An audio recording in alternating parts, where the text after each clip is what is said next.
Donc pour cette deuxième séquence sur le plein emploi et l'accès aux droits pour tous et tous, qui donc regroupait deux ateliers, l'atelier sur l'emploi et l'atelier sur l'accès aux droits. Donc le premier atelier sur l'emploi, c'est celui... Alors, je vous invite ceux qui souhaitent sortir à sortir maintenant, et ceux qui confirment qu'ils participent à cette table ronde à parler un peu moins fort. Je vous remercie et à vous installer. Merci. Donc on est sur la restitution tout d'abord du premier atelier sur l'emploi qui s'appelait « Je cherche, tu recrutes, cap sur l'emploi pour toutes et tous ». Quelles est selon vous les institutions qui pilotent l'emploi et l'insertion dans les quartiers? La création d'entreprises a-t-elle augmenté ces dernières années dans les quartiers plus vite que dans le reste de la métropole? Combien y a-t-il de demandeurs d'emploi résidant dans les quartiers? C'est par un quiz collectif proposé par Pluricité, puis une séance d'improvisation de la Lili, que cet atelier a démarré, organisé à la médiathèque de Vaux-en-Velin au mois de février, autour de la métaphore du bateau agile. Quel cap on veut se donner sur cette question de l'emploi?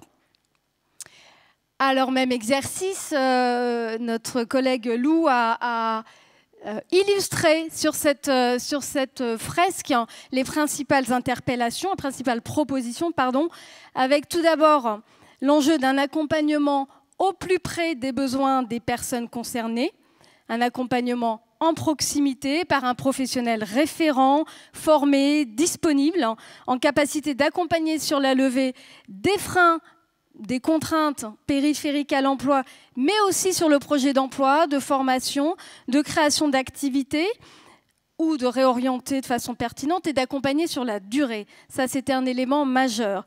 Un autre élément, le fait de pouvoir donner le droit à l'expérimentation, le fait de pouvoir tester, valider son projet professionnel, échanger avec des personnes en amont de formation pour bien valider que c'est celle qui nous correspond, le droit à l'échec aussi dans la création de son activité sans qu'il y ait trop de répercussions. Un accompagnement également à l'orientation des jeunes, notamment vers des filières variées. Un deuxième enjeu de proposition autour de la proximité pour rendre les informations accessibles. Vous allez voir, c'est quelque chose qui va revenir beaucoup aujourd'hui.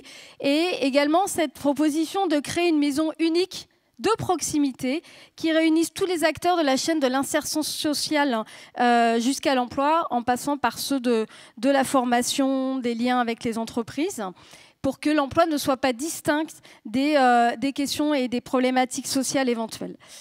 Un enjeu également de renforcer la coordination des acteurs, de favoriser l'interconnaissance des professionnels, de l'action sociale, de la formation, des entreprises, avec du temps dédié par les professionnels, pour ces périodes d'interconnaissance et d'échange. Et puis également, proposer des formations aux acteurs de l'emploi et aux entreprises sur notamment la lutte contre les discriminations. Enfin, un enjeu de pouvoir soutenir la confiance en soi des demandeurs d'emploi, des personnes en reconversion professionnelle, des jeunes aussi, à travers différentes actions multidisciplinaires variées, des activités physiques, culturelles, de coaching, d'accompagnement collectif. On a aussi parlé plusieurs fois de soutien psychologique. Voilà les principaux axes de proposition. En termes d'interpellation, donc on est bien sur une terminologie qui est revenue beaucoup lors de cette journée. La question de l'emploi ne se limite pas à l'emploi, notamment dans les quartiers où les difficultés du quotidien sont nombreuses, avec des problématiques de logement, de santé, discrimination, etc. Potentiellement une accumulation de problématiques. Il faut que les institutions se coordonnent, que les entreprises en prennent conscience et agissent pour améliorer les conditions de vie et d'accès à l'emploi. Il faut lutter contre toute discrimination de genre, d'origine et de territoire. Les discriminations enferment les habitants et les empêchent de s'épanouir. Ils ont un impact négatif sur l'estime de soi et la motivation. Il faut aider les jeunes dans l'orientation, lutter contre l'autocensure des aspirations qu'eux-mêmes peuvent avoir parfois, ou leurs parents, ou leurs professeurs. Aider également davantage les jeunes diplômés issus des quartiers à trouver du travail.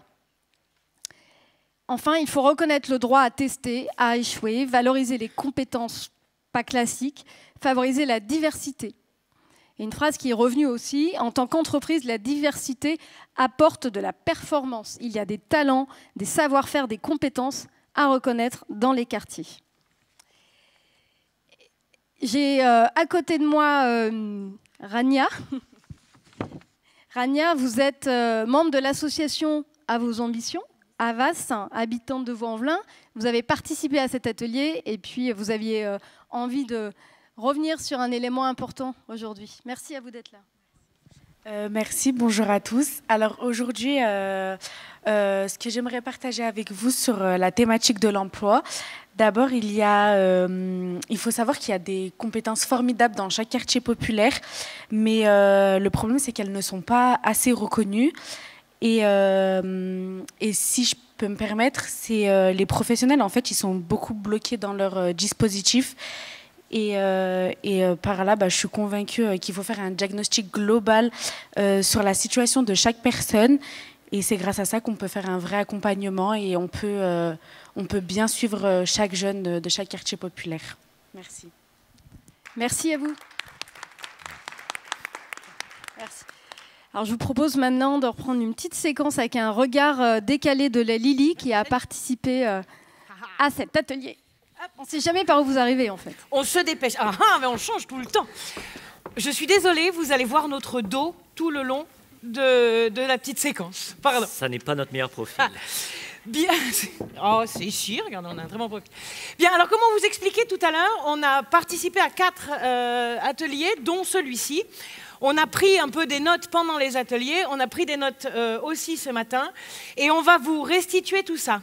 Juste pour vous expliquer, parce que c'est important pour que vous puissiez comprendre ce qu'on va faire, là, ça a été un peu abordé, mais les ateliers se sont faits autour de tables où tout le monde a travaillé sur une image de bateau, et où il y avait des ancres à lever, qui étaient les freins personnels, il y avait des rochers, qui étaient les embûches, il y avait du vent, qui était la motivation, ce qu'on avait en nous pour avancer, le soleil, les besoins, vers une île de destination. Maintenant que vous savez tout ça, vous allez pouvoir comprendre ce qu'on va faire. Est-ce que c'est bon pour vous? C'est bon pour nous. Alors, c'est parti. On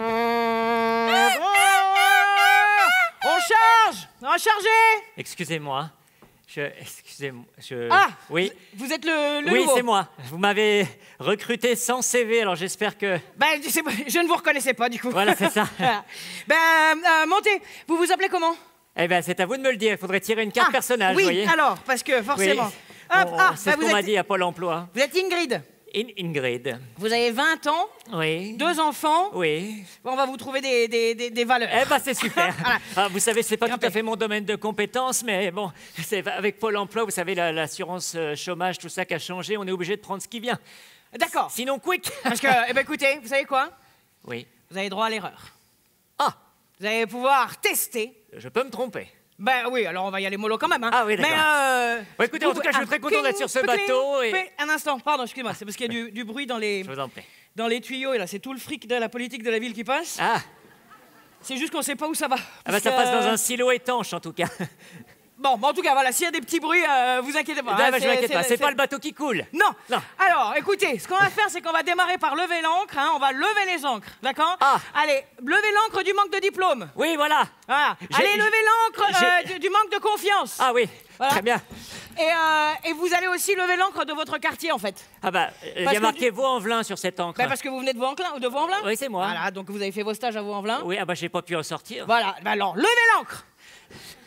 Allez, on va y aller. Ah bah, on dirait que le bateau bouge. Ah, alors il va falloir faire attention aux rochers. Ah oui, bah oui, là-bas, il y a un gros rocher de la discrimination. Ouais, on regardez. va essayer de pas se le prendre. Ouais. Vous avez des compétences extra-professionnelles qu'on peut valoriser? Oh bah un peu, mon neveu. Je suis quand même maman. Vous êtes maman? Bah, Ah bah oui, je c'est vrai, on a vu Ingrid, sur oui, l'affiche. rappelez-vous. Parce que là-bas, je suis papa, mais vous voyez, je... Oui, je- mais vous faites le personnage Oui, Ingrid. c'est le c'est bien. personnage. Ingrid, 20 ans, et ben, j'ai 2 enfants déjà. Et vous savez les gérer?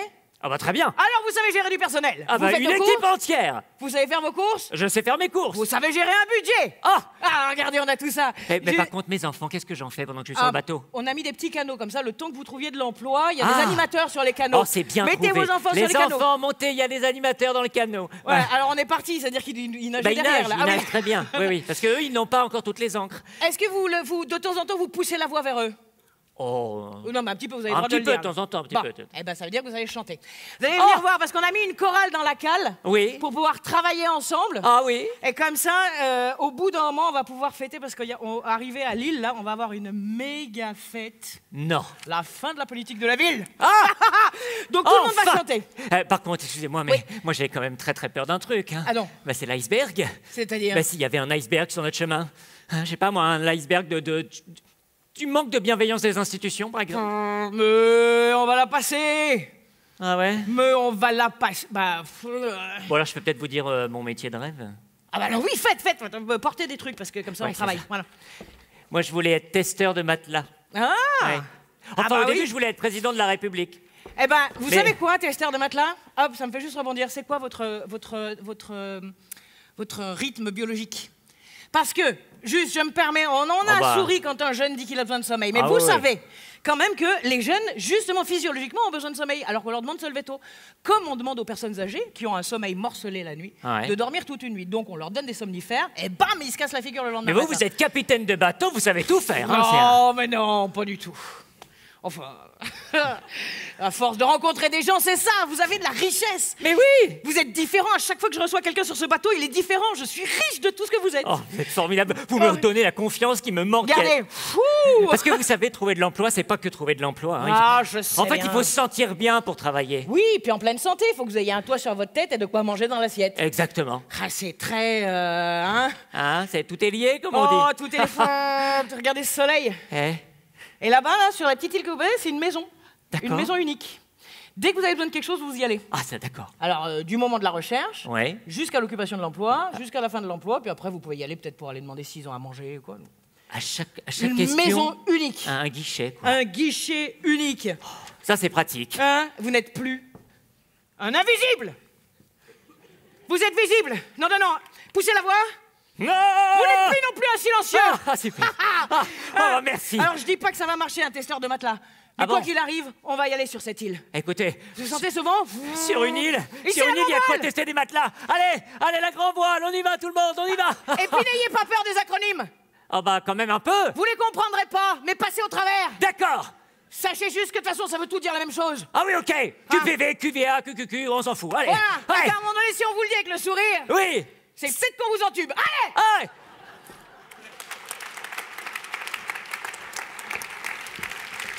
À tout à l'heure. À tout à l'heure. Merci la Lily. Je vous propose maintenant de regarder la vidéo concernant l'atelier intitulé Pour l'égalité d'accès aux droits sociaux et aux services publics dans le respect des droits fondamentaux et sans discrimination.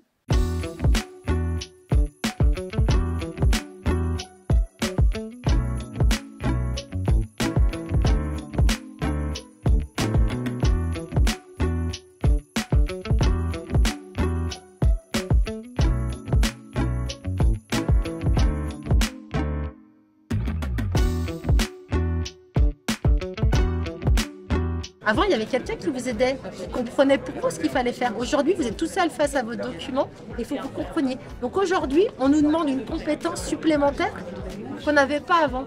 La dématérialisation totale des dossiers. Souvent, on a non accès au guichet. Ça veut dire qu'on nous demande de tout faire sur Internet.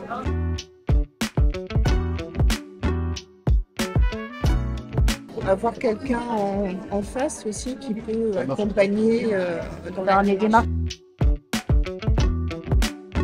La langue pour des personnes qui pourraient être allophones, qui ne pourraient pas parler français par exemple. Et puis même pour les personnes qui parlent français, il y a la complexité du vocabulaire administratif. Il y a plein de postes vacants, mais il n'y a pas de candidats en fait. Ce n'est pas une utopie, c'est une obligation de service public.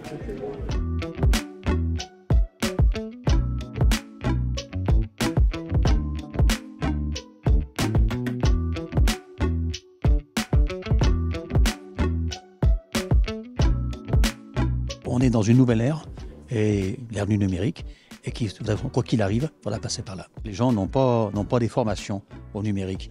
Et d'ailleurs, on leur donne de l'aide pour ça. Alors ça peut se faire dès l'école, ça se fait déjà. Ensuite, au travail, chez son employeur, ou pour ceux qui sont en recherche de l'emploi, par exemple par Pôle emploi, par le biais de Pôle emploi. Et au début, on se sentait un peu seul. On se disait que l'État ne se posait pas la question, les élus ne se posaient pas la question. Et aujourd'hui, je trouve qu'en venant ici, ça fait plaisir parce qu'ils ont réellement relayé ce problème en fait. Donc pour moi, ils ont réfléchi et aujourd'hui, le fait d'être venus ici et qu'ils ont parlé de problème, on se sent moins seul. Faire des points de rencontre un peu de partout, ce serait bien. Le temps que tout le monde se mette à l'aise dans le numérique. Le problème du numérique, c'est vraiment, moi je trouve très grave pour des personnes parce que des personnes laissent tomber leurs droits et aujourd'hui, je trouve que c'est dramatique. Ce qu'il faudrait, c'est faire un réseau et que tout le monde travaille ensemble. J'ai beaucoup apprécié les échanges, les différents points de vue. Ce qui a pu être dit m'a beaucoup plu. Oui, c'était intéressant. Et puis ça donne on prend des contacts, on aura des relais, on aura des choses à voir avec d'autres. Donc, travail collectif intéressant. Dans les quartiers populaires, la plupart des gens ne connaissent pas leurs droits, ils ne comprennent pas la langue. Il y a la langue aussi qui pose aussi un problème. Il y a des personnes en situation de handicap, beaucoup de personnes qui sont isolées, des mamans seules.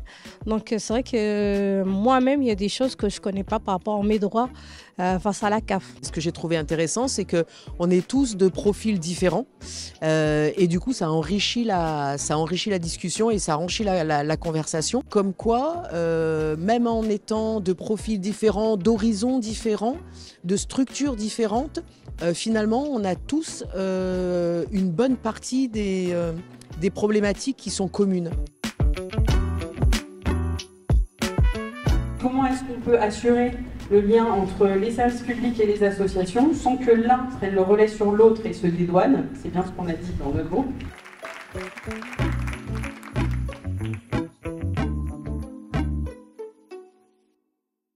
Comment empêcher les personnes d'accéder aux services publics? Comment créer des inégalités dans l'accès aux droits? Comment empêcher l'accès à la cantine, aux loisirs, à un logement? C'est à travers ces questions renversées ou tout ce qu'il ne faudrait pas faire qu'ont débuté les échanges lors de cet atelier. Et les idées ont fusé, tout dématérialiser et rendre impossible l'accueil physique, supprimer l'humain, instaurer des critères discriminatoires dans l'attribution des droits. Pour aboutir à des propositions, là encore, autour de 4 grands axes majeurs, avec l'humain, à nouveau, remettre de l'humain, et avec lui une égalité de traitement.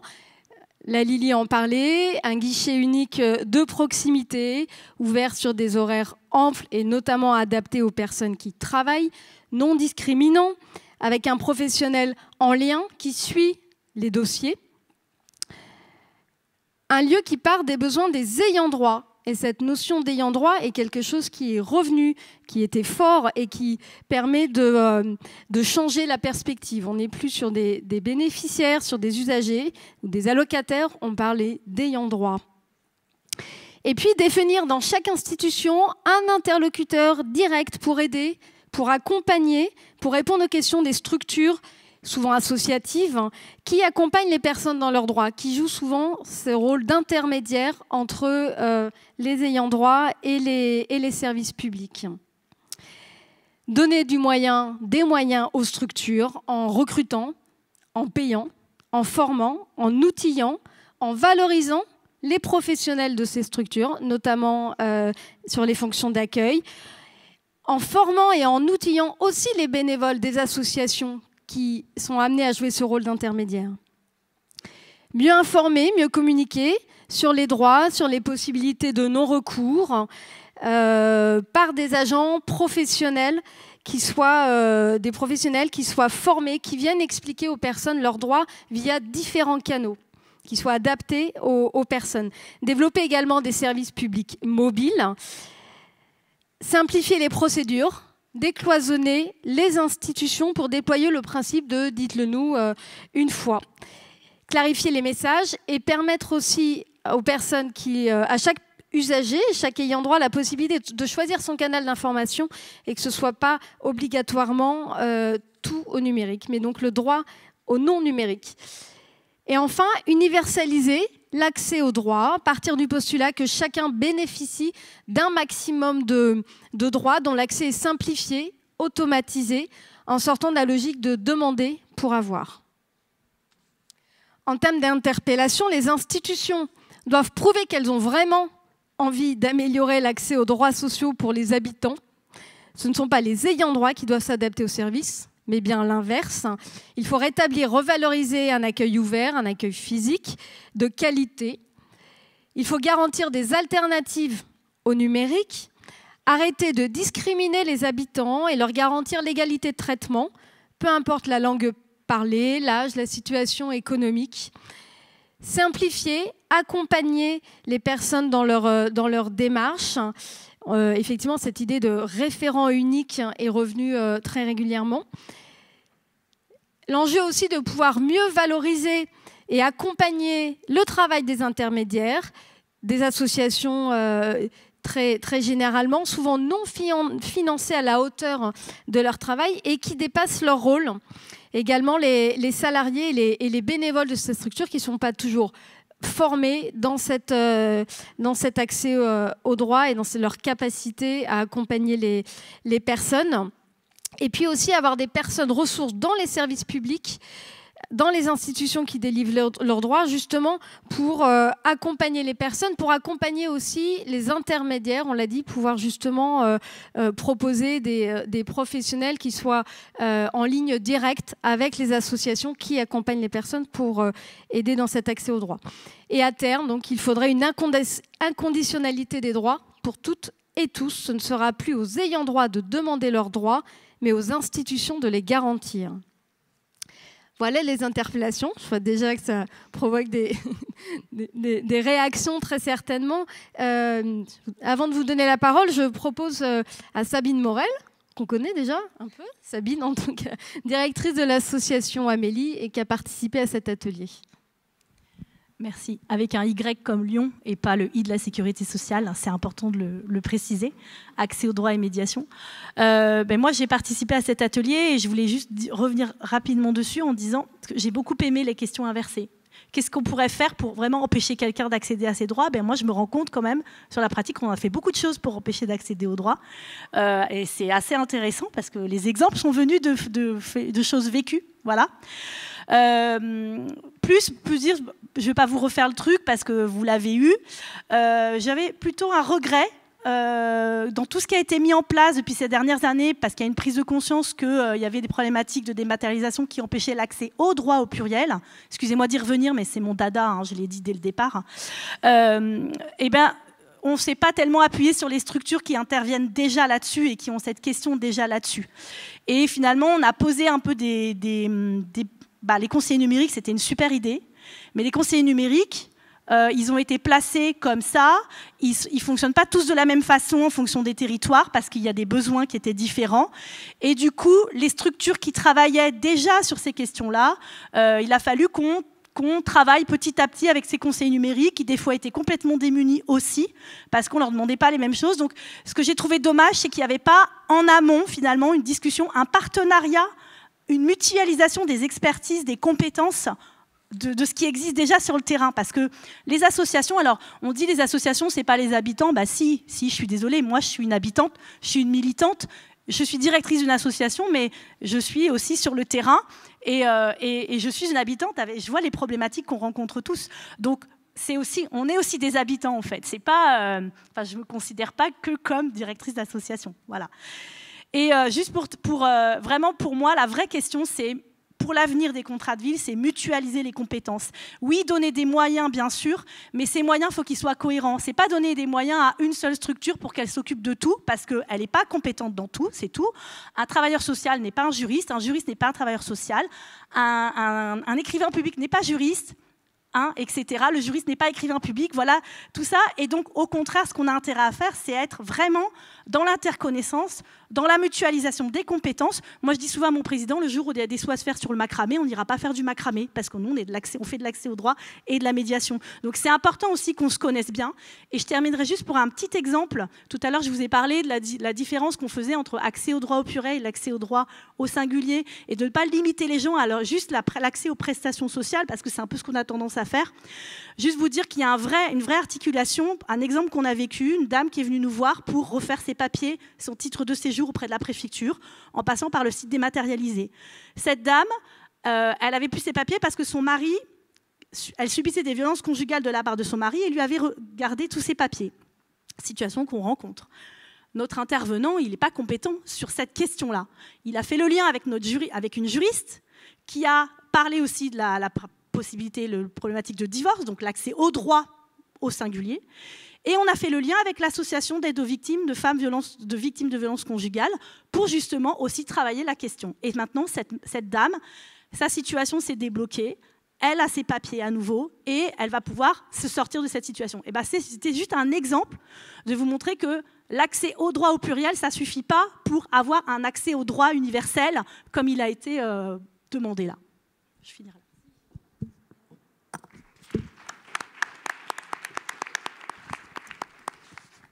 Merci à vous. Je profitais qu'il y a une chaise de libre.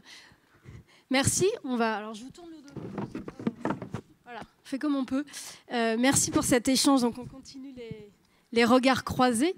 Je vous tourne vers vous, monsieur Daniel Baudry. Vous êtes délégué général de la Digital League. Je vous invite à prendre le micro.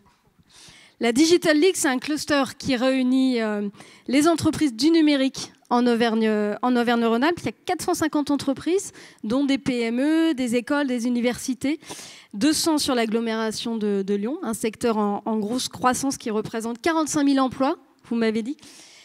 On l'a entendu, les entreprises ont été interpellées à plusieurs reprises ce matin, recrutement dans les quartiers sans discrimination, ouverture des stages, des immersions, travail rapproché avec les acteurs de l'emploi, les structures de proximité. Comment les entreprises adhérentes à votre cluster se positionnent-elles sur ces sujets ou peuvent-elles s'engager pour les années à venir avec et pour les quartiers ? Okay. Est-ce que ça... Oui, je m'entends que ça fonctionne.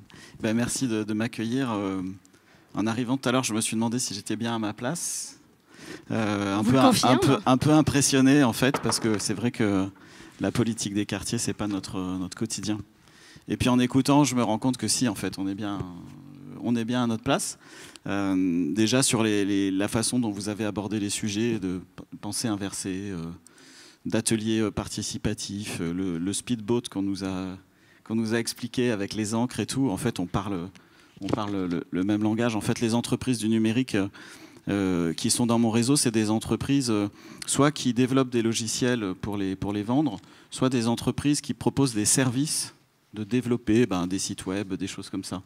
Et dans ces activités-là, toujours au centre, il y a mettre en place une solution numérique qui répond vraiment à des vrais besoins. Sinon, ça ne marche pas ou ça ne marche pas longtemps. Donc, il y a un vrai intérêt sur comprendre de quoi les gens ont besoin et qu'est-ce qui peut être utile et en quoi le numérique peut apporter une partie de la solution. Et de plus en plus, on parle de solution numérique et pas de logiciel. La solution, c'est l'ensemble. Parfois, on a développé un logiciel qui fait une partie de la réponse et puis on doit mettre des affiches à côté de la machine à café, ne serait-ce que pour que les gens sachent que ce logiciel existe. Donc la solution numérique globale, moi, quand les gens disent j'ai besoin d'humains, ça me parle, ça nous parle. C'est aller vers une vraie solution numérique efficace et pérenne. Donc je voulais juste faire ce petit préambule parce que oui, voilà, je me sens à l'aise là. Je me sens aussi à l'aise sur finalement des stéréotypes qu'on a, mais dont les entreprises du numérique sont aussi un peu victimes. Je pense qu'il y a de la volonté des deux côtés, de l'envie, et puis il y a des idées préconçues à changer. Les entreprises du numérique dans l'agglomération de Lyon, c'est un secteur important. En fait, l'agglomération lyonnaise, c'est après Paris, c'est la capitale du numérique, c'est Lyon, en fait. Imaginez que ces 45 000 emplois dont vous parliez, c'est autant, voire même un peu plus, que tous les emplois du numérique de toute la région PACA. Ici, il y a vraiment une particularité. Et donc, peut-être, il y a un travail auquel nous, on peut contribuer en tant que groupement d'entreprises, c'est de faire en sorte que ces emplois, ils aillent au-devant des habitants de tous les quartiers, d'autant plus que les entreprises, aujourd'hui, elles n'arrivent pas à recruter. Il n'y a pas assez de candidats. Le numérique, on dit, les gens sont derrière leur ordinateur toute la journée, ils s'embêtent. Voilà, stéréotype. En fait, non, ces entreprises, elles sont super. Il y a tous les métiers dans les entreprises du numérique. Donc, il y en a pour tous les profils, en fait. Vous n'avez pas besoin d'être un ingénieur pour vous intéresser à ces entreprises. Donc, qu'est-ce qu'on peut faire pour que ces belles entreprises... Alors, un autre stéréotype que je voudrais un peu aussi casser, généralement, dans le grand public, on a entendu parler des startups qui lèvent des millions à un bout de la chaîne. On ne comprend pas trop ce qu'elles font. Et à l'autre bout, il y a Microsoft et Google. Ça fait peur aussi. Les entreprises de notre réseau, c'est des PME, en fait. Des PME avec 50, 100 salariés. Il y en a des belles avec 500, 600. C'est des entreprises qui fonctionnent bien et où il fait bon vivre et bon travailler. D'autant que c'est des entreprises qui ont des moyens parce que le secteur numérique, il marche. Ça, on ne va pas se cacher derrière nos petits doigts. Ça marche fort. Ça recrute. Et ces entreprises, en fait, elles font le maximum pour que les gens s'y sentent bien. Okay. Donc nous, ce qu'on fait, c'est des actions collectives. On en a fait avec le soutien de la métropole du Grand Lyon. Donc merci pour ça. On va dans les collèges présenter les métiers. On a formé des testeurs de logiciels avec un partenariat avec la métropole, avec Pôle emploi, donc où finalement nos adhérents nous disaient on a besoin de testeurs de logiciels. On n'a pas besoin d'être un grand informaticien pour ça, il faut avoir envie. Et on a mis en place tous ensemble ce parcours de formation, on fait ça tous les ans. Et les gens viennent souvent des quartiers d'ailleurs populaires. Il n'y avait pas de prérequis? Non, de aucun prérequis. Juste on s'assure que la personne elle a envie et qu'elle a, pour tester le logiciel, il faut un minimum d'esprit logique. Donc on s'assure que la personne elle a le profil qu'il faut pour s'épanouir dans ce travail. Et après, on a fait rencontrer ces personnes-là avec les entreprises. Elles se sont choisies mutuellement. Et puis la métropole de Lyon a mis aussi des moyens pour les accompagner au début dans le... bien s'intégrer dans l'entreprise, parce que des fois, on ne sait pas trop comment s'y prendre. Et ça marche, et nos adhérents en redemandent. Donc moi, je suis certain que ça fonctionne. Après, on fait des stages aussi, avec votre soutien, des stages pour des élèves de 3e, dont certains viennent de quartiers populaires, Bron, La Duchère. On les accompagne, parce que c'est vrai que les jeunes, ils sont un peu tous pareils. C'est un peu un monde nouveau.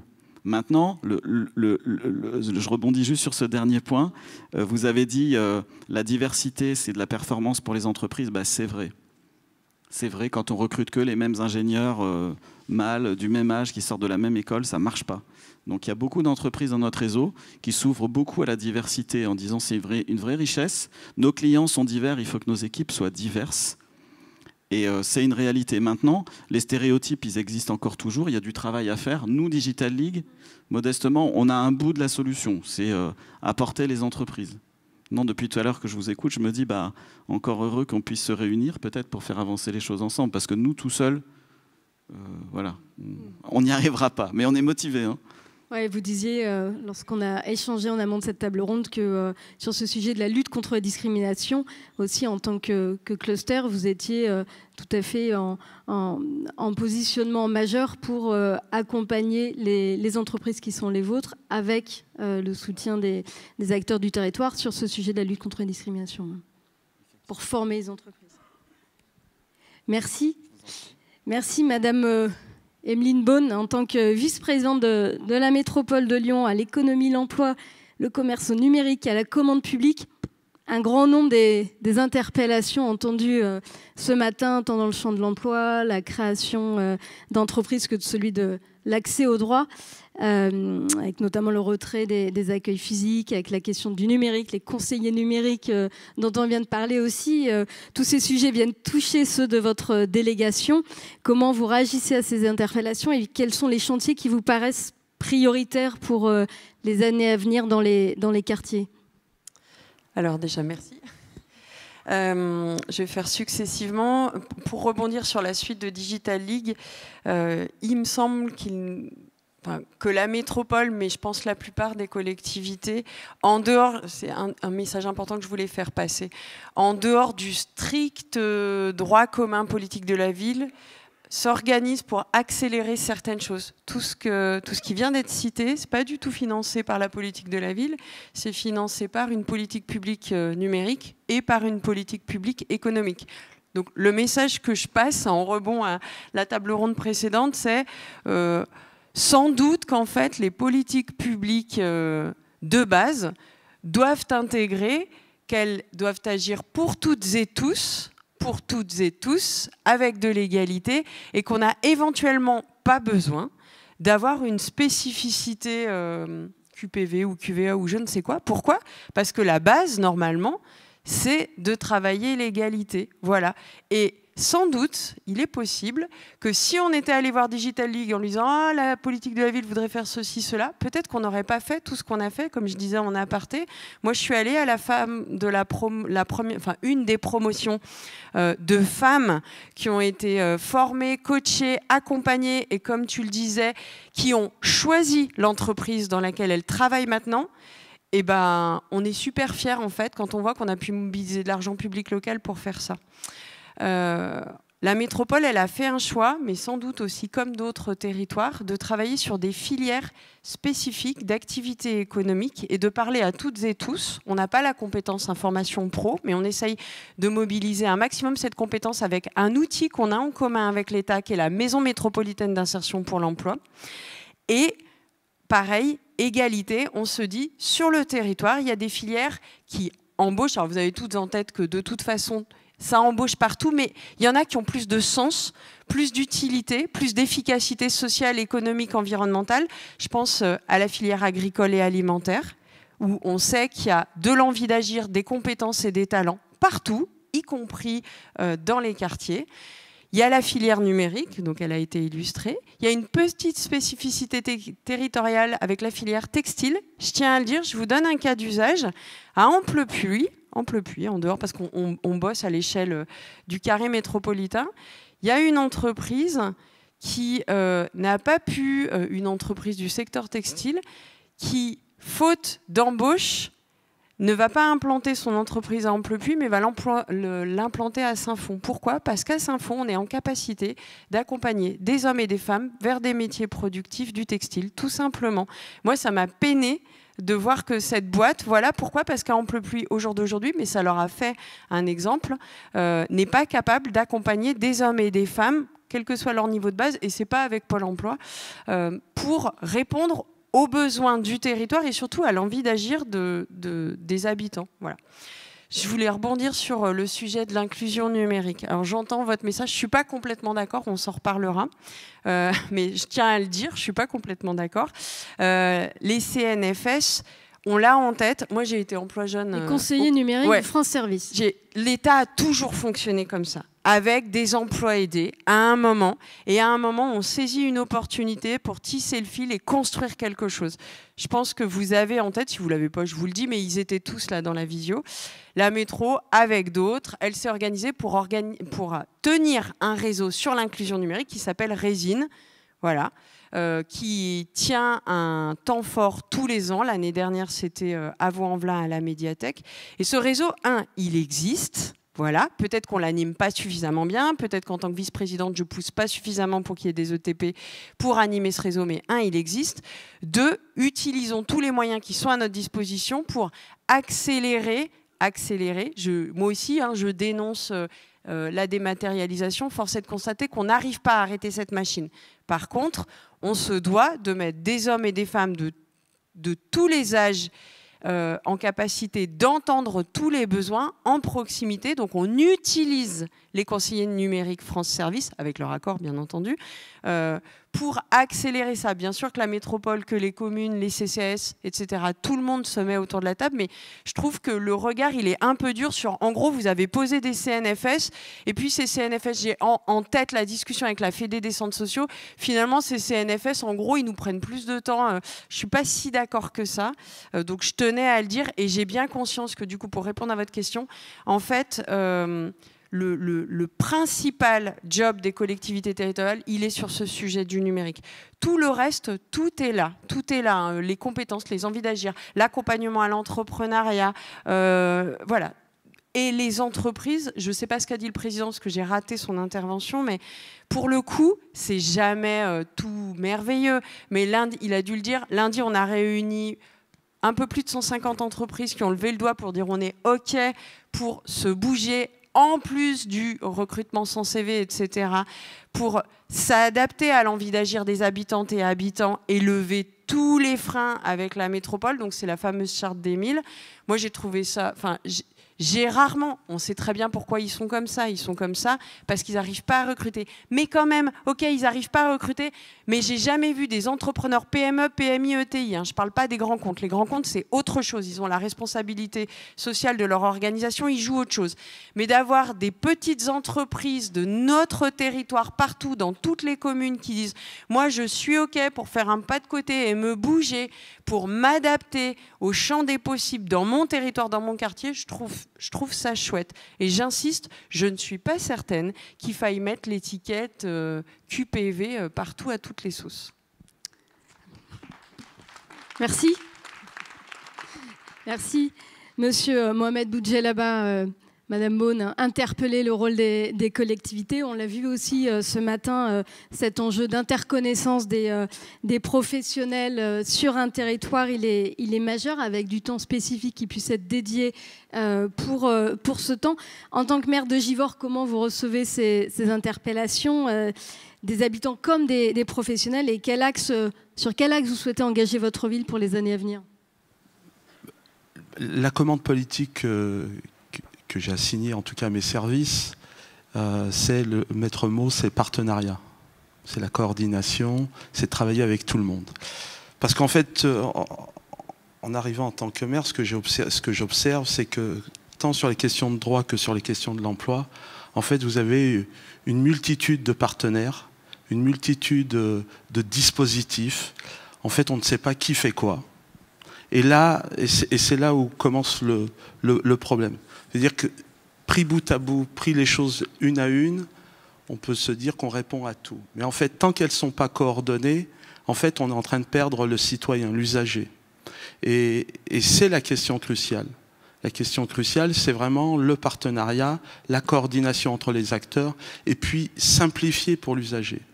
Ça veut dire qu'on arrête de balader un usager d'un endroit à un autre, d'un guichet à un autre, qu'on lui apporte une réponse simple, peut-être aux acteurs de se coordonner, aux acteurs de travailler ensemble pour qu'ils puissent, peut-être dans un seul lieu, je ne sais pas si le guichet unique c'est la solution, mais en tout cas, véritablement apporter des réponses précises et non qu'on arrête, je le dis dans ces termes, de balader l'usager. Et puis, en plus de ça, nos institutions n'ont pas les mêmes compétences, que ce soit la ville, la métropole, l'État, la Maison de justice et du droit, France Service, j'en oublie certainement, mais la mission locale, voilà, la MJD. Bref, ce sont tous des guichets d'accueil. Et au final, on a nos concitoyens qui nous disent j'arrive pas à avoir la réponse à mes problèmes, j'arrive pas à avoir... Et donc, il nous faut apporter des réponses de simplification. Et je pense que c'est vraiment ça le maître mot, simplifier pour qu'ils puissent avoir confiance aux institutions, notamment en termes d'accès aux droits, puis notamment en termes d'accès à l'emploi. Et je pense que c'est là l'objet. Moi, je pense que la politique de la ville doit, j'allais dire, son ADN, c'était bien faire travailler les gens ensemble. Et ben, c'est de retrouver cet ADN-là, faire en sorte que ce pluralisme soit une force et non pas un frein. Donc voilà ce que je voulais dire, en tout cas, sur ces questions-là. Merci. Merci, monsieur. Vous parliez de simplification. Oui. Marion Tivolet, vous êtes directrice générale du PIMS Médiation Lyon. Ce sujet de la simplification, vous parlez. On a parlé aussi tout à l'heure d'interpellation sur c'est aux bénéficiaires de s'adapter aux services publics et non l'inverse. Il faut créer plus d'intermédiaires pour aider les gens à accéder à ces services, etc. etc. Autant d'interpellations qui viennent toucher au cœur de vos missions au sein du PIMS. Comment vous réagissez à ces interpellations et qu'est-ce que vous percevez comme enjeu pour la politique de la ville demain ? Alors effectivement, c'est forcément des interpellations qui traversent en tout cas notre quotidien. Le PIMS a une mission, en tout cas s'est donné pour mission de rendre accessibles tous les services au public pour tous. Il se trouve que cette mission-là, elle est traduite notamment à travers notre présence physique au sein des quartiers politiques de la ville. Donc notamment 7 sur la métropole et puis depuis cet été un PIMS mobile, donc un petit camion qui circule, qui est équipé et qui va au-devant des habitants dans 6 nouveaux territoires politiques de la ville et QVA aussi. Voilà, nous, globalement, à l'année, c'est 55 000 ayants droit, du coup, qui passent la porte des PIMS. Ils sont accueillis sans condition. Sur le flux, donc quand ils ont besoin, il n'y a pas nécessairement de rendez-vous. On prend des rendez-vous quand ça nécessite plus de temps ou en tout cas une prise en charge particulière. On prend le temps, on n'est pas normé. C'est-à-dire qu'une personne, elle n'a pas 20 minutes pour traiter sa problématique. Généralement, la moyenne, c'est plutôt 30 à 45 minutes. Mais en tout cas, la question du temps est importante. On parle 7 langues au PIMS, ce qui permet aussi d'accueillir aujourd'hui, en tout cas facilement, nos 17% d'habitants allophones qui viennent chez nous quotidiennement. On évite de balader les gens voilà, de structure en structure. Alors nous, on est comme un espèce de guichet unique. Alors c'est très très moche comme terme. La vérité, c'est qu'on est plus des lieux de vie, mais effectivement, voilà, une personne, elle arrive et puis on va pouvoir détricoter les fils. Aujourd'hui, on a 85% des médiations chez nous qui sont satisfaites. Satisfaites chez nous, c'est pas que les gens sont contents, mais c'est que le problème, il est résolu. Donc on a aussi à cœur d'avoir une efficacité dans la réponse. Voilà, on n'est pas un intermédiaire de plus où derrière il y a encore 50 milliards d'autres démarches à faire et 50 bus et trams à aller prendre pour se rendre à tel point ou tel point. Voilà, c'est 85% des personnes qui ressortent avec leurs problèmes résolus. Donc à travers cette présentation, on voit qu'en tout cas sur les personnes qu'on accueille et qui sont principalement effectivement des habitants des quartiers populaires, la question de la proximité, l'inconditionnalité, le temps, l'écoute, la médiation sociale, l'adaptation et l'efficacité de la réponse sont des choses qui sont primordiales, en tout cas. C'est des spécificités de ce public-là. Quoi qu'il arrive, effectivement, c'est des personnes qui sont plus fragiles que d'autres. Et effectivement, les 40 années de politique de la ville n'ont pas permis que tous les problèmes se résolvent. Et du coup, il y a quand même des fragilités particulières. Les structures comme les PIMS, mais aussi comme les autres associations qui existent, c'est aussi des moyens de lutter contre l'isolement social. Voilà, on en a peu parlé, mais l'isolement social et la question de l'accès aux droits, souvent c'est la double peine. Les personnes qui sont isolées, du coup, elles s'éloignent encore plus de leurs droits au pluriel ou au singulier. Du coup, voilà, il y a la question des seniors. Souvent, on parle de l'isolement des seniors, c'est une réalité, mais en fait, l'isolement social tout court de tout le monde. Venir au PIMS, c'est venir discuter, trouver des petits prétextes, voir du monde. C'est aussi apporter des petits gâteaux, des petits plats aux médiateurs, aux médiatrices.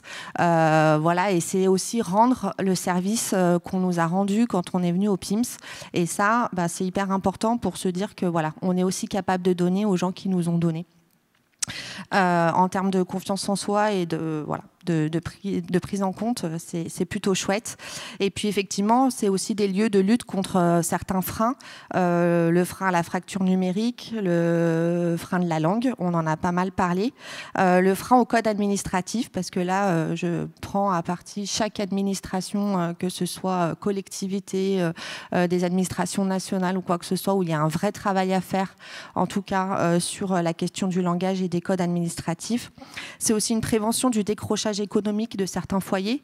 Venir au PIMS, parfois, ça permet de résoudre une toute petite problématique qui, sans ça, potentiellement aurait grossi. Et on voit qu'aujourd'hui, en tout cas, nous, on travaille aussi en lien avec la CAF. J'en profite, il y a la directrice qui est là. Mais voilà, on voit qu'il y a ce phénomène de décrochage des personnes qui allaient plutôt pas mal et qui, là, pour le coup, commencent à décrocher. Et du coup, on est ce maillon-là, et notamment dans les quartiers. Et puis, il y a la notion de la prévention. Aujourd'hui, on est beaucoup là sur des aspects, on va dire, curatifs, mais on a cette option aussi de travailler sur la prévention, et notamment auprès des jeunes. Très peu de jeunes poussent les portes des PIMS. Est-ce que c'est parce qu'ils n'en ont pas besoin? Alors aujourd'hui, nos copains de la jeunesse nous disent non, non, non. C'est juste qu'ils ne savent pas à quel point c'est important, et on ne l'apprend pas à l'école. Et du coup, il y a tout ce travail-là, effectivement, qui est à faire. L'enjeu financier, il nous traverse tous les jours. Je suis désolée, l'enjeu financier nous traverse tous les jours. La disparition, en tout cas la question de l'éloignement des services publics aussi. La question de la politique de la ville, ce qu'on en attend, nous, c'est enfin une coordination. C'est enfin une mise en lien, en tout cas, des différents acteurs. Aujourd'hui, c'est chacun qui a ses propres interlocuteurs, et on a tout un enjeu, en tout cas, à faire collectif, en se disant qu'à la fois, les PIMS, on n'a pas vocation à répondre à tout. Amélie non plus, la métropole non plus, l'État non plus, et la politique de la ville en elle-même non plus. Donc peut-être qu'il y a de l'enjeu à ce qu'on soit ensemble, et c'est pas parce qu'on est intermédiaire qu'on est complice de la disparition des services publics. Voilà, c'est aussi un discours qu'on entend parfois. Non, ça fait 27 ans qu'on existe, on n'est pas complice, on est des lieux de vie dans lesquels les habitants ils viennent pas forcément que pour les services publics et pas que pour les droits sociaux, mais aussi voilà, pour discuter, échanger. Merci.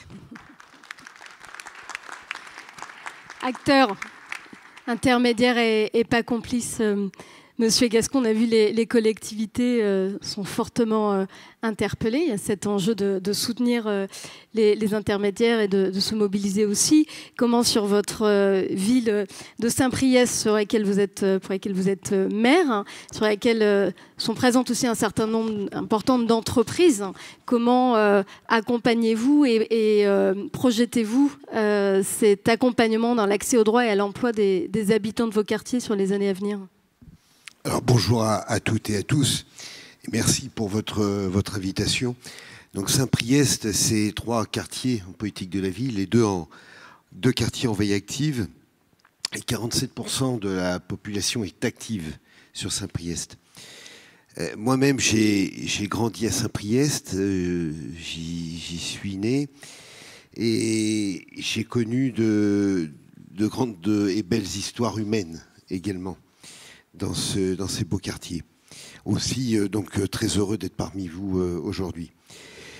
Depuis 2014, nous avons toujours été très attentifs aux conditions d'accès aux droits et à l'emploi des habitants de nos quartiers populaires dans le sens noble du terme. Donc une priorité d'accès aux droits, et nous sommes convaincus de la nécessité de faciliter à tous l'accès aux services publics. On en parlait à l'instant, de rapprocher les services essentiels là où le besoin, bien évidemment, se fait le plus sentir, et de replacer l'humain au cœur de nos préoccupations. Un exemple, en 2017, sur le quartier de Bel-Air, nous avons mis en place un point info mairie mutualisé avec les services postaux, donc la Poste, dénommé la Poste Agence Communale, qui assure un service de proximité qui est aujourd'hui pleinement plébiscité et qui fonctionne extrêmement bien, puisqu'on peut y trouver, en plus des éléments de la Poste, des documents qui peuvent être donnés à tous les publics, que ce soit pour les cartes d'identité, les passeports, etc., les inscriptions pour la cantine, pour les familles, enfin tout ce qu'on peut retrouver à la mairie centrale, mais qui est disponible au cœur de Bel-Air. L'accès aux droits, c'est aussi et d'abord l'accès aux droits fondamentaux et le droit de la santé également, et de l'accès aux soins. En 2018, la création d'une MSPU, d'une maison de santé pluridisciplinaire universitaire, qui était une de la première de la région, a été créée. Cette structure d'intérêt général propose aujourd'hui une nouvelle offre de soins globale, un projet innovant en matière de santé publique dans un quartier QPV. Et c'est pareil, aujourd'hui, cette maison de santé pluridisciplinaire, à un moment, à notre époque où nous avons des difficultés à trouver des médecins, remplit son rôle dans ce quartier. L'accès au droit, c'est aussi avant tout l'accès du droit à la sécurité aussi, et à la tranquillité. Et c'est ce que me demandent en premier lieu les habitants des quartiers populaires, et toujours au sens noble du terme, j'insiste. Ils souhaitent en effet un quartier apaisé, et pouvoir compter sur les forces de l'ordre pour garantir également leur sécurité. Donc en 2019, nous avons ouvert au cœur de Bel-Air un deuxième poste de police municipale, ouvert à tous jusqu'à 19h le soir.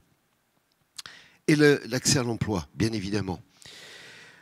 Un constat que nous faisons sur Saint-Priest ou plus largement sur notre CTM, la conférence territoriale des maires, qui comprend Chassieux, Mézieux, Bron, Mions, Saint-Priest, pas Mézieux, mais Chassieux, qui représente le plus grand pôle après Lyon de bassin d'emploi et du nombre d'entreprises. Nous avons à peu près un peu plus de 3000 entreprises et un peu plus de 40 000 emplois. Et donc, on observe un paradoxe. D'un côté, donc, nous avons de nombreuses entreprises qui rencontrent, comme on le disait tout à l'heure, beaucoup de difficultés à recruter, des salariés même non qualifiés, et de l'autre, des jeunes en position de rupture avec le monde du travail qui ne vont pas postuler. Alors, de multiples actions ont été mises en place pour essayer en tout cas de répondre à cette problématique. Une des premières, ce sont les chantiers d'utilité sociale que nous avons mis en place, qui regroupent des chantiers permanents d'insertion proposés toute l'année par la ville, et les opérations vie, vacances, les VVV que j'appelle communément, qui sont mises en œuvre en plus l'été. L'idée est simple, c'est de répondre aux problématiques des jeunes de 16 à 25 ans sans activité, issus des quartiers prioritaires, en leur permettant de s'engager dans un parcours d'insertion. Et ça, c'est une première étape pour que la notion de travail et de reconnaissance sociale puisse de nouveau être de mise. Le travail, un parcours de socialisation du jeune, libérer l'individu, lui permettant d'acquérir l'estime de soi. Et ça, pour nous, c'est également une des priorités. Mais pour aller plus loin, c'est rapprocher le public éloigné de l'emploi, de l'entreprise, et impliquer les entreprises pour un territoire plus inclusif. Donc développer des clauses d'insertion dans le marché public et privé. On a parlé aussi ce que nous avons dénommé les invisibles aussi à un moment donné. Une mise en œuvre de ces clauses dans nos marchés publics et des accompagnements aux entreprises. Je prends l'exemple de la construction dernièrement d'un centre de formation SNCF où ce sont plus de 20 000 heures de travail qui ont été demandées et qui ont fonctionné pour l'insertion. Une mise en œuvre du portail de services également aux entreprises et au développement par la ville d'une offre de services, avec les services RH en particulier, appuyé aux entreprises, aux commerçants pour le recrutement et le développement de parcours de formation qui sont proposés aux candidats. Cette dynamique se matérialise aujourd'hui par la mise en place de rencontres pour recruter, avec plus de 60 entreprises mobilisées, des journées de chrono de l'alternance également, 2 visites d'entreprises par les demandeurs d'emploi et les conseillers en insertion professionnelle aussi, les matinales RH et les ateliers dits code usage en entreprise en partenariat avec les entreprises du territoire. Donc des rencontres bimestrielles employeurs et demandeurs d'emploi avec des simulations d'entretien avec les entreprises, préparation à l'entretien d'embauche et des conseils sur la présentation, sur leur présentation et l'exposé de leurs compétences. À l'issue de ces matinales RH, parce que je pense que c'est important de le dire, nous comptabilisons 30% de retour à l'emploi. Nous favorisons le lien école-entreprise également, avec des ateliers que nous nommons code et usage, également proposés dans les établissements du second degré, intervention des entreprises dans les établissements et les visites d'entreprise. En 2022, la création du salon de l'orientation et découverte des métiers, plus de 1000 élèves de 3e ont pu découvrir une quarantaine de métiers différents et également les forums d'été en partenariat avec la ville de Bron. des entreprises qui foisonnent, des initiatives qui foisonnent. Donc, je vous invite à une dernière idée pour conclure. Oui, alors bon, j'en ai encore quelques-unes, mais non, mais peut-être pour faire simple et résumer également un petit peu ce que je viens d'entendre de notre côté, j'ai également l'intention sur les mois qui viennent de créer la Maison de l'Emploi. Parce que j'en ai un petit peu marre de voir les jeunes balader d'un côté, de l'autre. Ils vont chez Pôle emploi, c'est pas nous, c'est la mission locale. Ils se déplacent à la mission locale, c'est pas la mission locale, c'est l'ASPI. Donc à un moment donné, si on pouvait regrouper tous ces acteurs au même endroit pour arriver à ce que la personne qui rentre à l'accueil de ces services puisse être dirigée au bon service sans être obligé de reprendre un transport en commun ou un vélo ou quoi que ce soit pour essayer de trouver la bonne réponse. Voilà, donc c'est encore des choses qui nous animent et qui vont se mettre en place. Et qui vont complètement dans le sens de ce qu'on a pu échanger ce matin. Je vous remercie, monsieur le maire. Merci, Madame Georges Paulangevin. Vous êtes adjointe à la défenseure des droits, en charge de la lutte contre les discriminations et la promotion de l'égalité. Beaucoup d'interpellations ce matin. Avec votre regard d'ensemble, qu'est-ce que vous avez envie de réagir, qu'est-ce que vous avez identifié comme point saillant ou angle mort aussi éventuellement ce matin?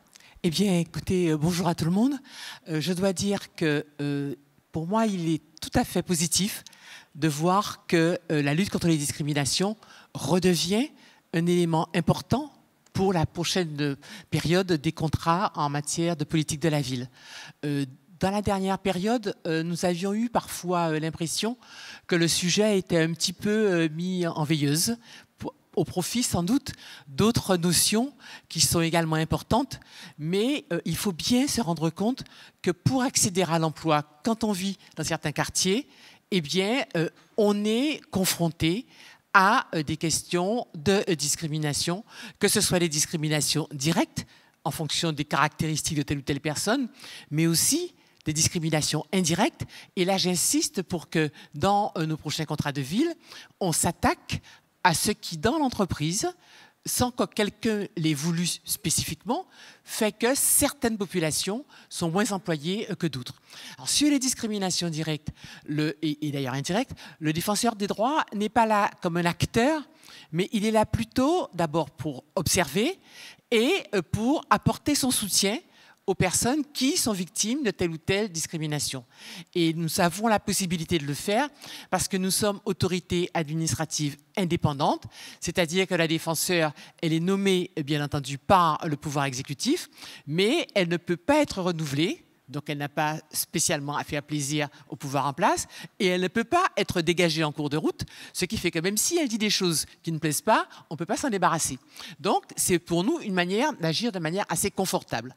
Et sur les discriminations individuelles, là, nous pouvons apporter une aide à la personne qui est confrontée à un refus ou à un traitement qui ne lui semble pas juste. Puisque la discrimination, c'est le fait de traiter de manière inégalitaire quelqu'un pour un critère qui n'est pas un critère admissible. Par exemple, vous n'êtes pas embauché parce que vous n'avez pas les diplômes, ça, c'est normal. Vous n'êtes pas embauché parce que votre tête ne revient pas, parce que vous avez des locks, parce que vous avez un foulard, etc., etc. Là, on peut interroger et savoir si le motif du refus est un motif légitime et auquel cas, le défenseur des droits peut faire en sorte que les choses puissent s'améliorer.